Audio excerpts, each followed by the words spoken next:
everyone, and welcome to you in your today's class that is related to his civic section and topic is judiciary. आज हम बात कर रहे हैं judiciary means न्याय व्यवस्था की. हम बात करेंगे इंडियन जुडिशरी की. आज हम इंडिया के विषय में, इंडिया की कानून व्यवस्था के विषय में यहाँ पर बात करने वाले हैं. इस क्लास में हम जानेंगे किस तरह से भारत में कानून व्यवस्था वर्क करती है. Introduction. In India we have a rule of law. हमारे भारत में एक रूल ऑफ लॉ लागू है.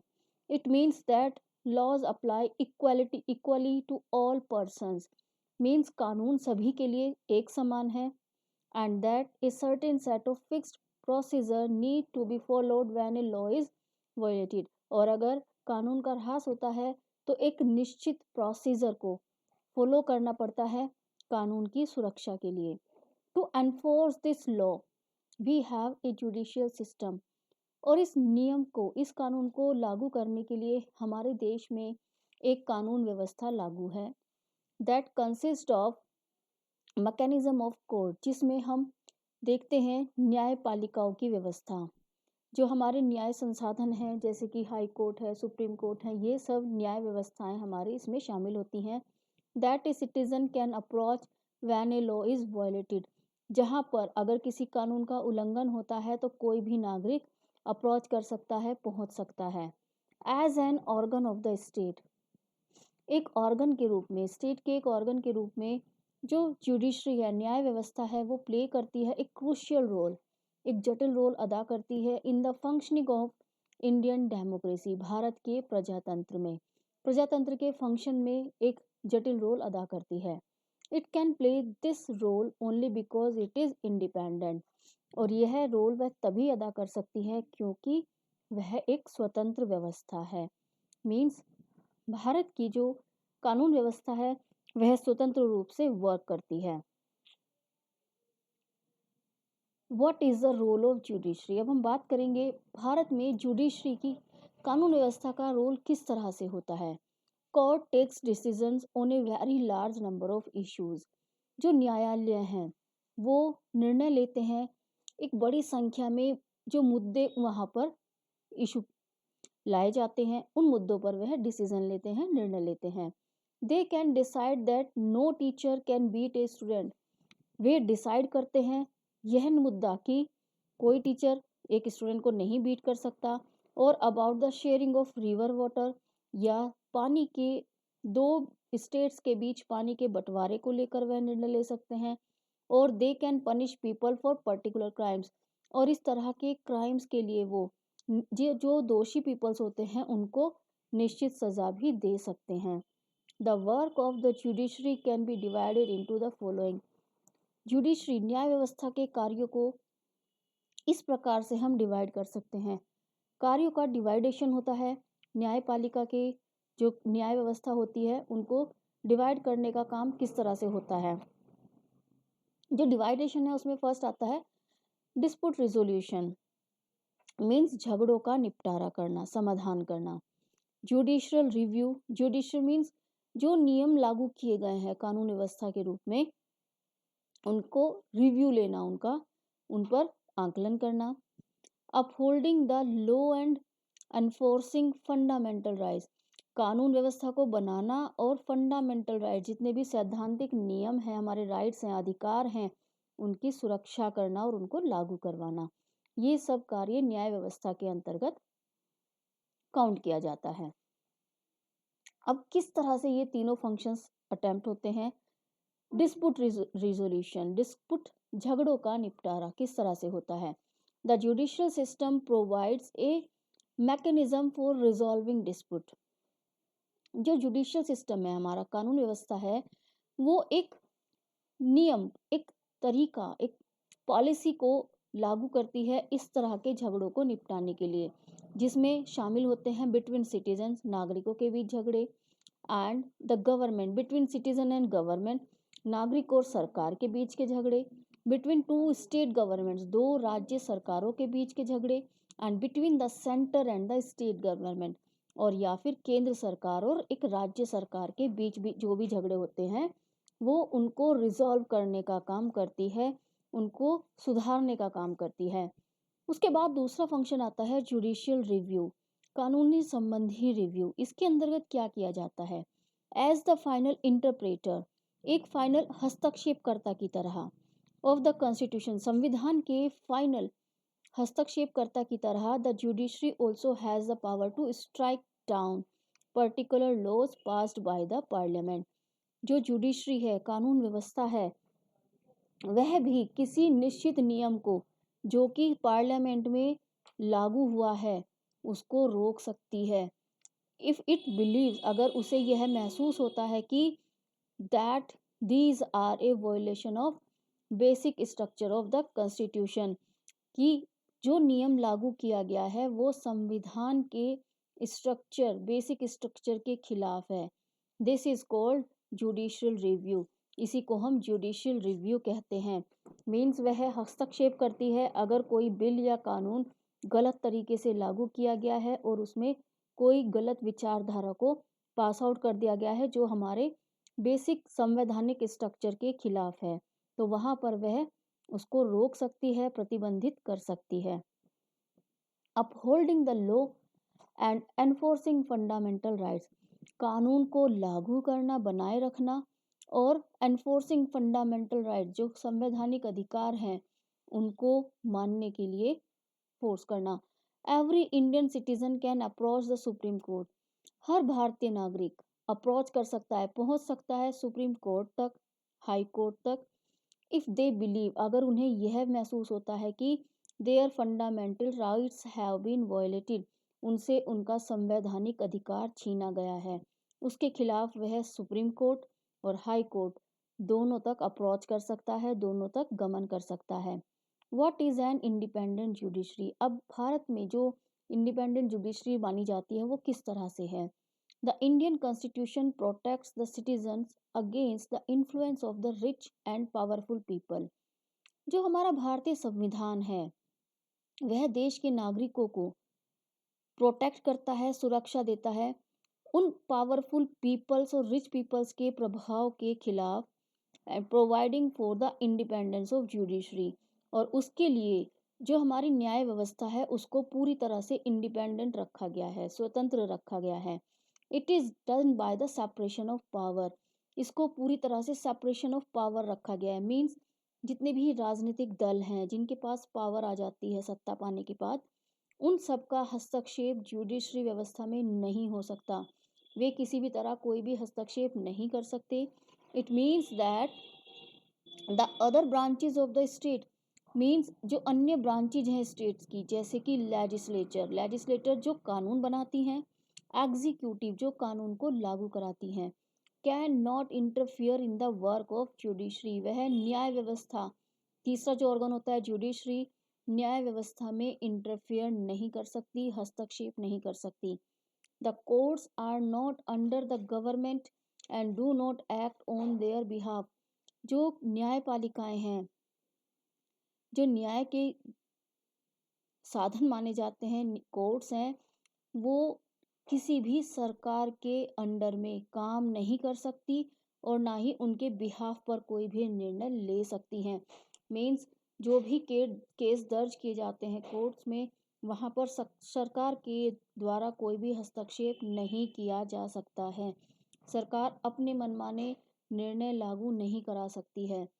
Courts are not under the government and do not know their behalf, ना तो वो उनके बिहाफ पर वर्क कर सकती है ना ही सरकार के अंडर में काम करती है।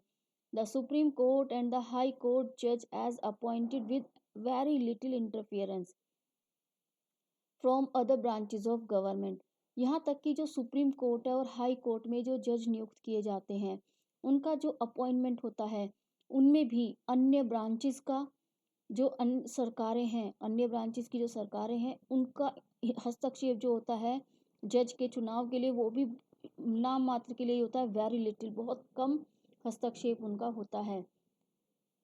एंड वंस अपॉइंटेड इट, एक बार अगर जज को अपॉइंट कर दिया जाता है, it is very difficult to remove a जज, उस जज को उसके पद से हटाना बहुत मुश्किल होता है। It is the independence of judiciary, इसी को हम अपनी न्याय व्यवस्था की स्वतंत्रता कहते हैं, जो अलाउ करती है कोर्ट्स को to play a central role, एक केंद्रीय रोल अदा करने में, इन एंश्योरिंग, यह निश्चित करने में कि there is no misuse of power, कि यहाँ पर पावर का कोई मिसयूज नहीं होगा, बाय लेजिस्लेचर एंड एग्जीक्यूशन, न्याय कर कानूनकर्ताओं के द्वारा, निर्माताओं के द्वारा और उनको लागू कराने वालों के द्वारा कोई भी मिसयूज नहीं होगा। इस तरह से कानून व्यवस्था जो जुडिशरी है वो इंडिपेंडेंट होकर वर्क करती है। इसी को हम इंडिपेंडेंस कहते हैं। It also play a crucial role, और यह एक जटिल रोल भी अदा करती है इन प्रोटेक्टिंग फंडामेंटल राइट्स, जो हमारे संवैधानिक अधिकार हैं नागरिकों के, उनको सुरक्षित करने में। Because any one can approach the courts, क्योंकि हर कोई व्यक्ति फ्री है कोर्ट तक जाने के लिए। And it they believe their rights have been violated, अगर उन्हें महसूस होता है कि उनके अधिकारों का हनन हो रहा है। इस तरह से हम देख सकते हैं कि जो न्याय व्यवस्था है वो वर्क करती है इंडिपेंडेंट रूप में। अब हम बात करेंगे structure of courts in India. Bharat में जो स्ट्रक्चर है, बनावट है कोर्ट्स की, वो किस तरह से है। There are different level of courts in India. Bharat में कोर्ट्स के अलग अलग लेवल्स हैं, अलग अलग स्तर पर वह काम करती हैं। There are several courts at the lower level, निचले स्तर पर कुछ कोर्ट्स हैं। While there is only one and apex level, और ऊपरी लेवल पर केवल एक ही कोर्ट मानी जाती है। The courts that most people interact with are what are called subordinate court. वे कोर्ट जिनमें सबसे ज़्यादा, जो सबसे अधिक पीपल्स के साथ इंटरेक्ट करती है, उसको हम कहते हैं सबऑर्डिनेट कोर्ट या फिर डिस्ट्रिक्ट कोर्ट, जो जिलों के स्तर पर वर्क करती है।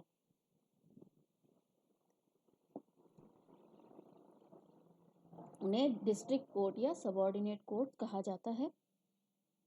These are usually at the district, और ये कोर्ट नॉर्मली जिलों में या तहसील लेवल पर, या फिर और इन towns they hear many kinds of cases, और टाउन्स में वो अलग अलग तरह के केस को सुनने का काम करती है। Each state is divided into district, her states में डिवाइडेशन जो होता है वो डिस्ट्रिक्ट लेवल पर होता है। There are presides over by a district जज, और यहाँ पर जो केस होते हैं उनकी हियरिंग जो होती है वो डिस्ट्रिक्ट जज के द्वारा की जाती है। जो जिले के जज होते हैं वो केस सुनने का काम करते हैं। इस तरह से सबऑर्डिनेट कोर्ट या डिस्ट्रिक्ट कोर्ट जिला लेवल पर वर्क करते हैं। Now the role of judiciary, जो रोल होता है जुडिशरी का वो कैसे होता है। Let us look at these categories of more deeply. अब हम इन कैटेगरीज को डीपली पढ़ते हैं। The judicial system provides a mechanism for resolving disputes between, जो जुडिशियल सिस्टम है वो एक व्यवस्था लागू करता है झगड़ों को सुधारने के लिए। किस किस के बीच डिस्प्यूट रिजोल्यूशन किन किन के बीच होता है, हम उसी को डीप पढ़ने की कोशिश कर रहे हैं जिसको अभी तक हमने शॉर्ट रूप में जाना है। जो डिस्प्यूट रिजोल्यूशन होता है वो होता है सिटीजन के बीच, दो नागरिकों के बीच हो गया। सिटीजन एंड गवर्नमेंट, कोई नागरिक है और गवर्नमेंट है उनके बीच हो गया। देन टू स्टेट गवर्नमेंट्स के बीच हो गया, and next is central and state governments के बीच हो गया। तो इनके बीच जो झगड़े होते हैं, कॉन्फ्लिक्ट्स होते हैं, उनका सुधार इन जुडिशरी सिस्टम में किया जाता है। और ये 3 लेवल पर वर्क करते हैं। सुप्रीम कोर्ट जो सेंट्रल लेवल पर वर्क करती है, केंद्र लेवल पर वर्क करती है। हाई कोर्ट स्टेट राज्य स्तर पर काम करती है। And district court district level पर वर्क करती है। उसके बाद हमारी आती हैं लोक अदालत। लोक अदालतें जो होती हैं वो विलेज या पंचायत स्तर पर वर्क करती हैं। इस तरह से इनका स्ट्रक्चर स्थापित किया गया है। यहाँ पर हमने देखा supreme court, high courts and subordinate courts के रूप में आपकी आती हैं डिस्ट्रिक्ट कोर्ट एंड लोक अदालत। इन्हीं को हम 2 पार्ट्स में डिवाइड कर देते हैं। तो ये सब स्ट्रक्चर्स हम अपनी व्यवस्था का देखते हैं। अब सुप्रीम कोर्ट क्या होती है। It is the highest court, यह हाईएस्ट कोर्ट होती है, सबसे ऊंची अदालत इसको कहा जाता है। And final court to appeal, वह फाइनल कोर्ट जहाँ पर याचिका दायर की जा सकती है सबसे लास्ट में। अंतिम याचिका यहाँ पर दर्ज होती है। A person sentenced by the supreme court can appeal to the president for mercy. और सुप्रीम कोर्ट के द्वारा जिस व्यक्ति को मृत्यु दंड दिया जाता है वह केवल प्रेसिडेंट राष्ट्रपति से ही दया याचिका दर्ज कर सकता है, अपील कर सकता है, दया की अपील कर सकता है। अदरवाइज सुप्रीम कोर्ट के खिलाफ वो कहीं और नहीं जा सकता। सुप्रीम कोर्ट का कंपोजिशन कैसे होता है, स्ट्रक्चर कैसे क्रिएट होता है? Headed by the chief justice, इसमें सबसे प्रमुख स्थान चीफ जस्टिस का होता है। Who is appointed by the president, जिसको प्रेसिडेंट के द्वारा अपॉइंट किया जाता है इन कंसल्टेशन विद जज of supreme court and high court. और प्रेसिडेंट भी चीफ जस्टिस को कब सिलेक्ट कर सकता है? आफ्टर द कंसल्टेशन, पहले वह supreme court or high court के जितने भी जज हैं उन सब के साथ सलाह मशवरा करेगा, कंसल्ट करेगा, उसके बाद ही चीफ जस्टिस को अपॉइंट करेगा। सुप्रीम कोर्ट हैज़ 30 जज करंटली, और इस समय हमारे जो सुप्रीम कोर्ट है उसमें 30 जज वर्क करते हैं।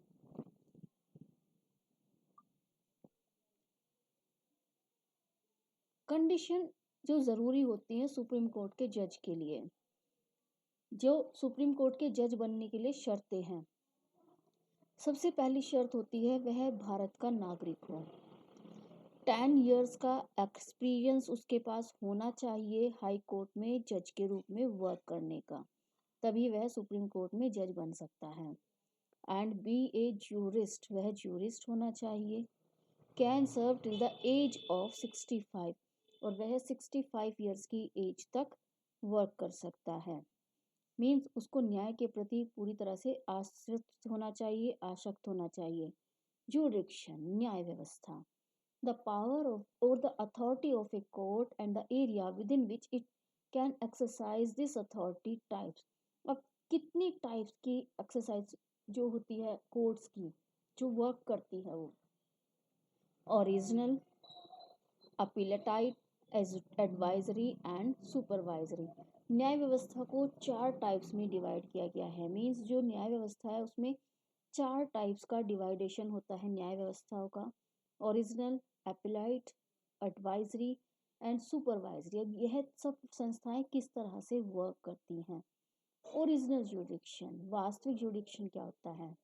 Matter that can be introduce only in this court, वह केवल उन मैटर से बिलोंग करता है जो कोर्ट में दर्ज किए जाते हैं। Just like dispute between central and the state government, जो केंद्र सरकार या राज्य सरकार के बीच के झगड़े हैं। डिस्प्यूट बिटवीन वन और मोर स्टेट गवर्नमेंट, एक या एक से अधिक स्टेट्स गवर्नमेंट्स के बीच के झगड़े या conflicts. And case is related to constitutional validity of laws passed by parliament, और वे सब संवैधानिक बिल, कानून जो पार्लियामेंट में पास किए जाते हैं जो कॉन्स्टिट्यूशनल वैलिडिटी ऑफ लॉ के अंतर्गत आते हैं, उन केस पर वह सुनवाई कर सकता है, न्याय दे सकता है। एपेलाइट जुडिक्शन क्या होता है? एपेलाइट जुडिक्शन में has power to hear appeal, इसमें याचिका के खिलाफ अपील करने की पावर होती है। अपील जो अपील की जाती हैं उस पर हियरिंग का काम करते हैं। And the judgements of the lower court, और जो लोअर कोर्ट होती है उनके खिलाफ जो याचिकाएं दर्ज की जाती हैं उनकी हियरिंग एपेलाइट जुडिक्शन के अंतर्गत आती हैं। जैसे कि appeal against the judgment of high court, high court में जो निर्णय लिया गया उसके खिलाफ याचिका है। अगर cases certified by the high court as needing to be tried by supreme court, वे केस जिसमें हाई कोर्ट स्वयं यह कहता है कि इसमें एक बार सुप्रीम कोर्ट का दखल होना चाहिए। मीन्स हाई कोर्ट सर्टिफाइड करता है कि यहाँ पर एक ट्रायल होना चाहिए सुप्रीम कोर्ट के द्वारा।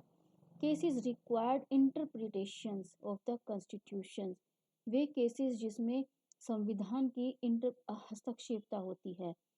High court change the sentence passed by lower courts to the death sentence, अगर हाई कोर्ट चेंज कर देता है उस निर्णय को जिसमें लोअर कोर्ट ने डेथ सेंटेंस, मृत्यु दंड घोषित किया है, और उसको हाई कोर्ट के द्वारा बदल दिया जाता है। A review of its own judgment, और एक स्वयं के जजमेंट का रिव्यू यहाँ पर ले सकती है। Advisory jurisdiction. The Supreme Court advises the President on constitutional matter. Supreme court राष्ट्रपति को संवैधानिक मुद्दों पर सलाह देने का काम कर सकती है जब प्रेसिडेंट के द्वारा ऐसा करने के लिए कहा जाता है। मीन्स अगर प्रेसिडेंट उनसे सलाह मांगता है तो सुप्रीम कोर्ट सलाह दे सकती है। And this advice is not binding by the president. और यह ज़रूरी नहीं है कि जो सलाह सुप्रीम कोर्ट उसको दे रही है प्रेसिडेंट को, वह उसको मानने के लिए बाध्य है। मीन्स प्रेसिडेंट को सलाह दे सकती है, लेकिन प्रेसिडेंट वह सलाह मानते हैं या नहीं मानते वह प्रेसिडेंट पर डिपेंड करता है। वह बाउंडेड नहीं होता उस निर्णय को मानने के लिए। सुपरवाइजरी जुरिडिक्शन क्या होता है? It has supervisory jurisdiction over all the courts below it. जितनी भी कोर्ट्स उसके नीचे काम करती हैं उन सबको निरीक्षण करना, सुपरवाइजर करना उनको, ये काम सुप्रीम कोर्ट के अंडर में आता है। And can make, supervisory jurisdiction के अंतर्गत आता है। And can make rules for and the check their function. वह उनके लिए नियम भी बना सकता है। मतलब सुपरवाइजरी जुरिडिक्शन जो न्याय व्यवस्था है वो निचली अदालतों के लिए रूल्स भी बना सकती है और उनके कार्यों को चेक भी कर सकती है। Courts of record. जो कोर्ट्स ऑफ रिकॉर्ड होते हैं वो क्या होते हैं? Keeps record of all the decision. जितने भी न्यायालयों में निर्णय लिए जाते हैं उन सब के रिकॉर्ड रखे जाते हैं। And used as preference by the lower court. और उनको यूज़ किया जाता है जैसे जैसे लोअर कोर्ट उनको प्रीफर करती है तो उनके अनुसार उनको यूज़ किया जाता है और सभी निर्णयों के रिकॉर्ड्स रखे जाते हैं। अब आती है हाई कोर्ट की बात। हाई कोर्ट कैसे वर्क करता है? High court is the highest court in the state. High court को स्टेट लेवल पर हाईएस्ट कोर्ट के रूप में जाना जाता है। At present there are 24 high courts. 24 high courts इस समय मौजूद हैं। Some have jurisdiction over more than one state. और कुछ हाई कोर्ट ऐसी हैं जो न्याय व्यवस्था का काम संभालती हैं over more than one state, एक स्टेट से ज़्यादा में। जैसे कि पंजाब एंड हरियाणा में एक हाई कोर्ट है जो चंडीगढ़ में है। And high court of Hyderabad जो तेलंगाना और आंध्र प्रदेश दोनों के केसेस को देखती है। Composition. High court is headed by a chief justice. जो हाई कोर्ट है वो चीफ जस्टिस के द्वारा हेड की जाती है। मीन्स मेन हेड होता है वहाँ पर चीफ जस्टिस होता है। एंड इसको अपॉइंट किया जाता है प्रेसिडेंट के द्वारा with the consultation of governor of the state. Governor की जो स्टेट गवर्नर होते हैं उनके साथ सलाह मशवरा करने के बाद प्रेसिडेंट के द्वारा इनको नियुक्त किया जाता है। अब एक चीफ जस्टिस होने के लिए हाई कोर्ट का क्या शर्तें लागू होनी चाहिए? सबसे पहली शर्त वह सिटीजन हो, नागरिक हो भारत का। एंड 10 ईयर्स का एक्सपीरियंस होना चाहिए as a advocate of high court. High court में वो 10 ईयर्स तक वकील के रूप में वर्क कर चुका हो। And serve till the age of 62। और उसकी जो सेवा है वो 62 ईयर्स तक की सर्विस होनी चाहिए और 62 ईयर्स तक वह सेवा कर चुका हो। जुडिक्शन, न्याय व्यवस्था। Disputes related to elections in the state. कौन कौन से झगड़े इसमें आ सकते हैं? Disputes related to elections in the state, जो स्टेट में इलेक्शंस होते हैं। Cases related to violence to rights जो अधिकार होते हैं संवैधानिक उनका अगर ह्रास होता है। Both civil case and criminal case are first filed in the subordinate court. जितने भी सिविल कोर्ट हैं और क्रिमिनल कोर्ट हैं, केसेस हैं, वो पहले दर्ज किए जाते हैं सबऑर्डिनेट कोर्ट्स में। Subordinate courts means district court और Lok Adalat. And then can be taken up by the high court. उसके बाद उन पे हाई कोर्ट के द्वारा निर्णय लिया जा सकता है। It has applied जुडिक्शन। इसी को हम याचिका जुडिक्शन कहते हैं। ऑल ओवर सच केसेस, इन सब केसेस पर याचिका दर्ज हो सकती है अप्लाइड जुडिक्शन के तहत। It has supervisory जुडिक्शन over the lower court. और यह लोअर कोर्ट पर सुपरवाइजिंग करने का काम कर सकता है। It also has its courts of record. और इसकी अपनी कोर्ट्स ऑफ रिकॉर्ड होती हैं। Each state has a high court. Her state में एक हाई कोर्ट होती है। Which is the highest court of the state, जो हाईएस्ट कोर्ट मानी जाती है। At the top is the state, जो टॉप पर मानी जाती है वो होती है supreme court, that is located in new Delhi, जो न्यू दिल्ली में है। And is preside over by the chief justice of India, और यह भारत के चीफ जस्टिस के द्वारा प्रिसाइड की जाती है। मीन्स जो निर्णय लेने का काम होता है वो भारत के चीफ जस्टिस के द्वारा किया जाता है। The decision of the supreme courts are binding on all other courts in India, और जो डिसीजन सुप्रीम कोर्ट में लिया जाता है वो सभी अदालतों में मान्य होता है भारत की। In India we have a integrated judicial system, हमारे भारत में एक इंटीग्रेटेड जुडिशियल सिस्टम है। मीन्स इंटीग्रेटेड का मीनिंग यहाँ पर होगा, meaning the decision made by the higher courts are binded on the lower court, जो निर्णय हायर कोर्ट के द्वारा लिया गया है वह लोअर कोर्ट को मानना होगा। Another way is through a appellate system that exist in India, दूसरा वे है एक न्याय व्यवस्था में अपील करना, याचिका system. This means that a person can appeal, अगर हायर कोर्ट में भी व्यक्ति को निर्णय सही नहीं लगता तो वह याचिका दर्ज कर सकता है अपने निर्णय के लिए। अगर वह चाहता है कि जो लोअर कोर्ट ने निर्णय लिया है वो सही नहीं है तो वह उसके खिलाफ अपील कर सकता है, याचिका दर्ज कर सकता है। Difference branches of legal system, अब कौन कौन सी डिफरेंट ब्रांचेज हैं जो इस लीगल सिस्टम को, कानून व्यवस्था को लागू कराती हैं। There are two different branches of legal system in India, Bharat में टू ब्रांचेज हैं, criminal law and civil law. Criminal law क्या होते हैं और सिविल लॉ क्या होते हैं। Criminal law, criminal law deals with conducts or acts that the law defines as offense, criminal law वे होते हैं conducts और acts that the law defines the offense, इसमें defines the offense, offense means सुरक्षा कर सकते हैं, जैसे कि for example theft, harassing a woman to bring more dowry and murder, जिसमें सुरक्षा की ज़रूरत होती है, जैसे कि चोरी हो गई, हैरेसमेंट हो गया वुमेन्स का दहेज के लिए, या मर्डर जैसे केस हो गए, वो सब क्रिमिनल लॉ में आते हैं। It usually begin with the loading of A fire, और क्रिमिनल केस जितने भी होते हैं उनकी शुरुआत एक एफआईआर दर्ज होने के बाद शुरू होती है, जिसको हम फर्स्ट इंफॉर्मेशन रिपोर्ट कहते हैं, विद द पुलिस, और यह पुलिस स्टेशन में दर्ज की जाती है। हु इन्वेस्टिगेट द क्राइम, पहले वह क्राइम को इन्वेस्टिगेट करता है। After which A case is filed in the court, और उसी के बाद जो केस है वो कोर्ट में दर्ज किया जाता है।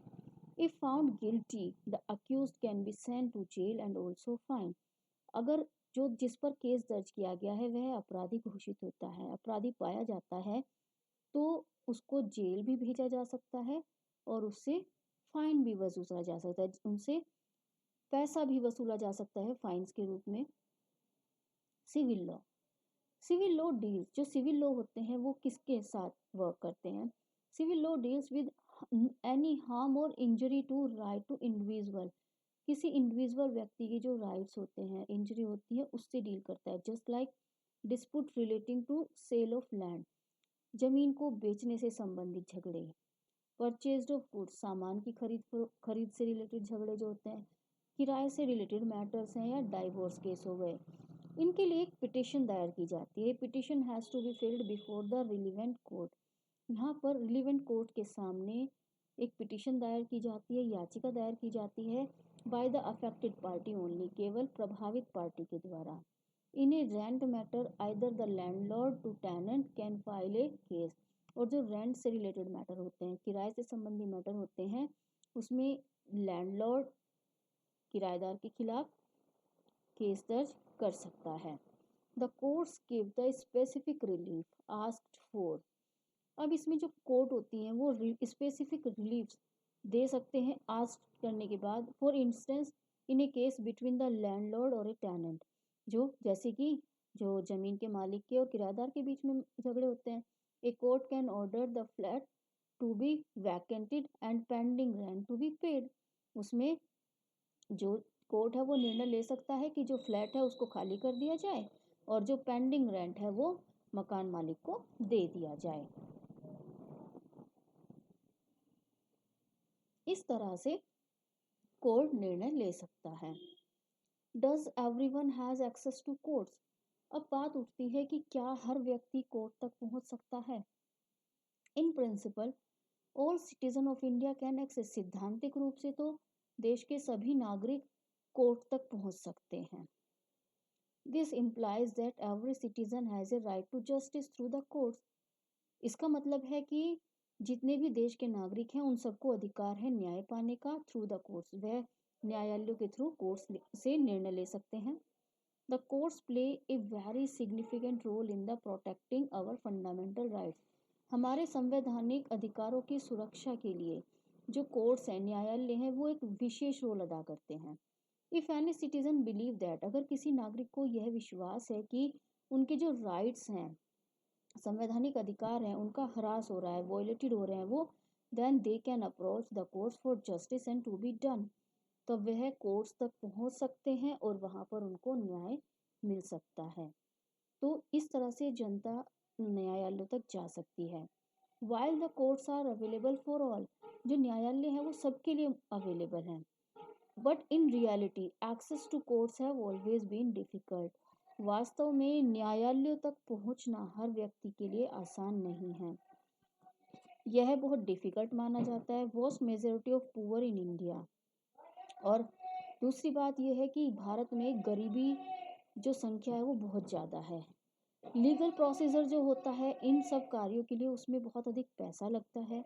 पेपर वर्क बहुत सारा होता है जिसके लिए लॉट ऑफ टाइम की नीड होती है। And for a poor person, जो गरीब व्यक्ति है, हु कैन नॉट रीड, जो अनपढ़ है और जिसका फैमिली डिपेंड करती है डेली बेसिस पर, जो डेली बेसिस पर वर्क करती है family, and the idea of going to court get justice often seem remote, उनके लिए इस तरह से न्याय के लिए कोर्ट जाना एक कल्पना महसूस होती है। तो उनके पास ना समय होता है, ना पैसा होता है, ना उनके पास कैपेसिटी होती है कि वो इन कानूनी दावपेचों को समझ सकें। पीआईएल, पीआईएल क्या होता है? Public interest litigation. It responds to that situation in India. The Supreme Court in the early 1980s devised a mechanism of public interest litigation of PIL to increase access to justice. अब ये जो हमने अभी बात की कि how क्या सभी व्यक्ति अप्रोच कर सकते हैं, उस समस्या के समाधान के लिए, इस सिचुएशन से निकलने के लिए 1980s के प्रारंभ में एक व्यवस्था स्थापित की गई सुप्रीम कोर्ट के द्वारा पब्लिक इंटरेस्ट लिटिगेशन यानी पीआईएल के रूप में, to increase access to justice, justice तक, न्याय तक पहुंचने के लिए, सबकी पहुंच बढ़ाने के लिए। इट अलाउ एनी इंडिविजुअल और ऑर्गेनाइजेशन, यह अलाउ करता है किसी इंडिविजुअल व्यक्ति को या किसी संस्था को, टू फाइल ए पीआईएल, एक पीआईएल दर्ज करना, इन द हाई कोर्ट में, और द सुप्रीम कोर्ट में, on the behalf of those who rights were being violated, उनके बिहाफ पर जिनके अधिकारों का हनन हुआ है। मीन्स अगर कोई व्यक्ति जिसका हनन हुआ है, उनके बिहाफ पर कोई सिंगल व्यक्ति या कोई संस्था जो वर्क करती हैं समाज सुधार के लिए, वो उनके बिहाफ पर पिटिशन दायर कर सकती हैं पीआईएल के रूप में। The legal process was greatly simplified, और इनका जो कानूनी प्रोसेस होता है वो बहुत सिंपल होता है। And even a letter or telegram addressed to the supreme court or high court could be treated as a PIL, यहाँ तक कि एक लेटर के थ्रू या टेलीग्राम के थ्रू सुप्रीम कोर्ट या हाई कोर्ट में जो पीआईएल है वो ट्रीट करती है, उस पर वर्क करती है। तो इस दुविधा को दूर करने के लिए पीआईएल सिस्टम लागू किया गया था। इन द अर्ली ईयर्स, शुरुआती समय में, PIL was use to secure justice, जो पीआईएल था वो न्याय व्यवस्था को सिक्योर करने के लिए लागू किया गया। And large number of issues, और इसमें बड़ी मात्रा में जो मुद्दे थे, such as disusing bonded laborers from inhuman work conditions, securing release of prisoners in Bihar and who had been kept in jail even after their punishment term was completed. यहाँ पर कुछ मुद्दे आए, जैसे लार्ज नंबर पे मुद्दे जैसे हुए रेस्क्यू बॉन्डेड लेबर्स, जो बाउंडेड लेबर्स थे उनके बिहाफ पर जिनकी इनह्यूमन कंडीशंस थी वर्क के दौरान, and securing the release of prisoners, और उनको सुरक्षा देना जो बिहार के प्रिजनर्स थे, कैदी थे, जिनको रिलीफ के बाद भी, मीन्स उनकी सज़ा पूरी होने के बाद भी जेल में रखा जा रहा था, और जबकि उनका पनिशमेंट टर्म जो था वो कंप्लीट हो चुका था। इस तरह के मुद्दे यहाँ पर दर्ज हुए। The mid day meal that children now receive in government and government aids school is because of PIL। जो मिड डे मील स्कीम है, जो स्कूलों में मध्यांतर भोजन दिया जाता है बच्चों को, यह स्कीम गवर्नमेंट और गवर्नमेंट की सहायता प्राप्त स्कूलों में इसी कारण से लागू हो पाई, बिकॉज ऑफ PIL सिस्टम के कारण ही यह व्यवस्था लागू हो पाई थी। Present status of justice in India. अब हम बात करेंगे इस समय हमारे देश में न्याय का क्या हिसाब है, क्या कंडीशन हम देखते हैं। फॉर द कॉमन पर्सन, सामान्य नागरिक के लिए कोर्ट तक पहुंचना, access to justice, the court exercise a crucial role. जो कोर्ट्स हैं, न्यायालय हैं, वो एक जटिल रोल अदा करते हैं in interpreting the fundamental rights of citizen, नागरिकों के संवैधानिक अधिकारों की सुरक्षा करने के लिए। There are also court judgments, यहाँ पर बहुत सारे कोर्ट जजमेंट्स हैं that people believe work against the best interest of the common person. ऐसा माना जाता है कि ये अगेंस्ट वर्क करती हैं best interest of the common person की।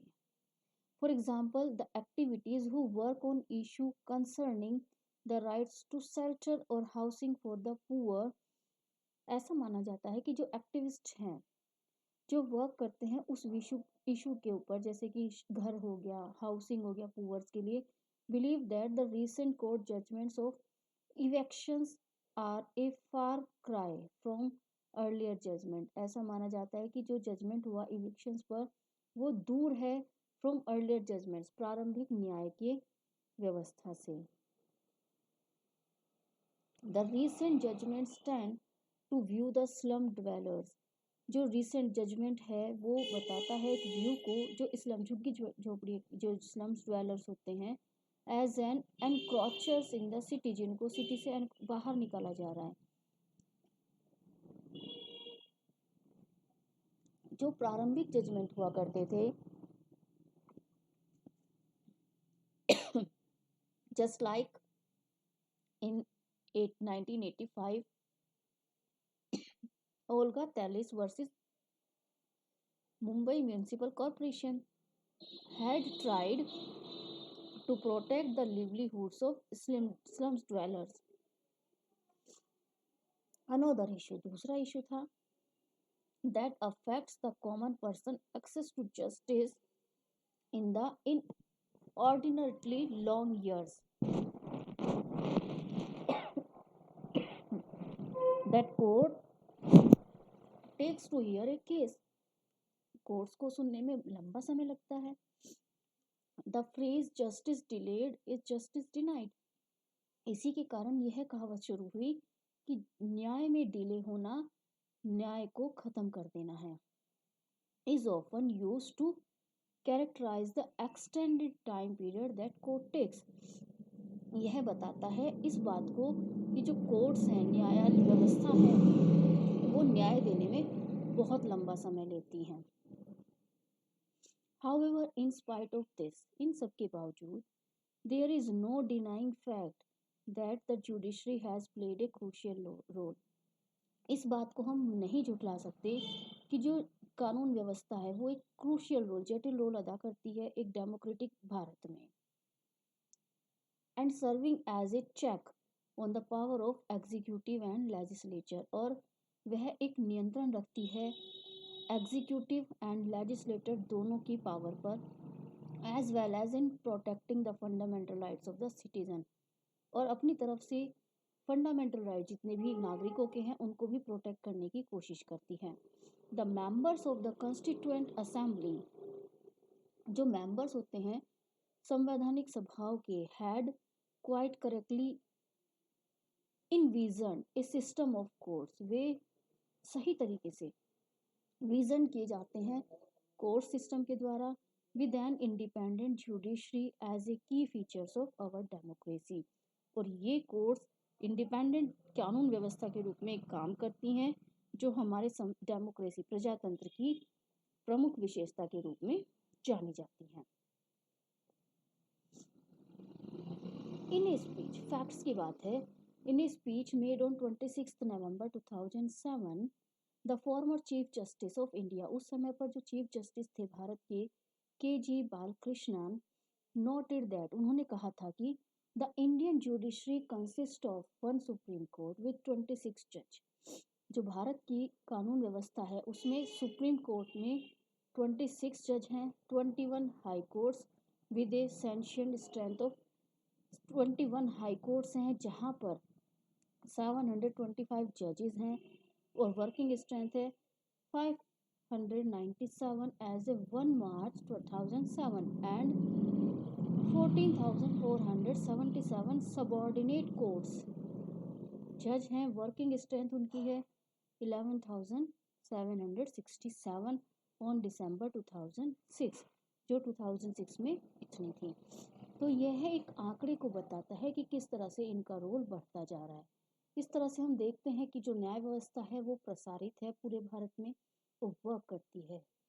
This chapter is completed here and I hope you have understand this chapter very well. If you like this, please like कीजिए, शेयर कीजिए एंड कमेंट कीजिए।